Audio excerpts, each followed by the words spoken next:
it's like a continuation of contempt that they considered it to be. I have to read my notes to be honest, because I wrote all the. Right, give me a second. Let me check out what I actually Not wrote. enough cameras. Come on. Right, got enough cameras here, guys. Gosh. Right, let's have a look. So I think there was like a few aggravating factors. Right. Car coming out, John. Right, yeah. So no, basically the reduction that he applied was 10% because he entered the plea today as a first trial date. Okay. The aggravating factors was basically he considered the fact that he made an extra the Crown argued that Tommy made an extra intro that stated that he knew he's going to go to prison for it. It's an indication of his defiance against the court order. So those are aggravating factors. The main thing they considered was they didn't consider the harm they considered is the breakdown of the rule of law because of the breach of the injunction, as opposed to any harm that's caused to the Syrian refugee boy, because those are prior to that. So they didn't consider any of those. So they didn't consider there was any harm caused to an actual person? Technically, no. It's the rule of law. That's the only thing they really considered. Yes. Yeah. Would you think it was a fair trial? Well, to be fair, the fact that he actually entered, there were two applications for the contempt of court proceedings, and he's essentially pleaded guilty and accepted them both today in the morning before we even enter the courtroom. So therefore, it's just more of a sentencing. He basically already pleaded, so. He wasn't found guilty because he pleaded guilty. And have they agreed to put him in solitary confinement? I don't know. I think the prison system is going to deal with that. But they did consider the trauma that he's had as well from his previous one. See, there was a psychiatric assessment saying he had nightmares, etc. Because obviously he has to put in high security, even though he's technically category D because he's a civil case. So yeah. So can you tell us, was there a pause between the arguments about the sentencing? What was that? Was there a pause between the arguments on the sentencing and the judge's verdict? Because we were told he just read from a script. No. He wasn't. Well, basically. I think the judge already has already prepared some sort of, how do I describe it? He already knew what was going to happen because let's be fair, right? The documentary was there. We all know he's going to be found guilty, right? There's no way that he's not going to be found guilty. So it's just a matter of sentencing essentially. So I think the judge pretty much had something already written out.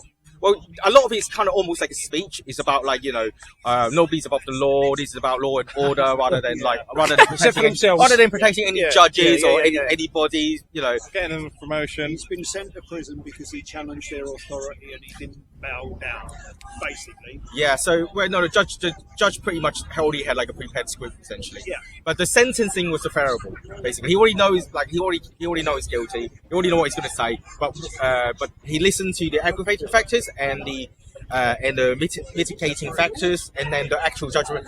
But then essentially, I was expecting, because I'm not like a legal expert, I was expecting that they might put two applications in two separate into two separate sentences, and therefore he'll probably end up with 4 years. But he only got 2 years. So, is there any possibility he could serve his time in an open jail? I don't know, because those exist where they're allowed out. I don't know. They say it's serious enough that it requires immediate custodial sentence, so I would assume not, based on his wording. But that technically is a custodial sentence. It's just he would have sort of day release during the day. Well, come on. You think they're going to be that lenient? I think not. But we have heard it. He got 18 months. Sorry? Has he got 18 months? He got 18 months, but he will serve one half of it, so he'll be out in 9. So essentially, but then so he'll basically be serve and on have. probation for 9 months. I believe there are no restrictions or anything on that, but he'll continue to be subjected to the injunction required. So I think he might have to delete or delete silence on Twitter, because otherwise he might continue as a continuation of contempt. That's one thing that the Crown brought up. Well, at this point, when it's been seen by 50 million people and it's been a major political event, isn't it just part of the historic record? Isn't this now digital book burn? Oh, I'm not the judge. I cannot answer you that. But I would say it's part of the evidence now. So even to be fair, even if we deleted it, many people already re-uploaded it everywhere. Yeah, See? yeah. Is It's that already really- out there. Yeah, so. so Is there evidence for that demand a retrial and use the film? as well, part no. of his The defence? judge did specifically say that you are entitled to make an appeal, blah blah blah, etc. So yeah.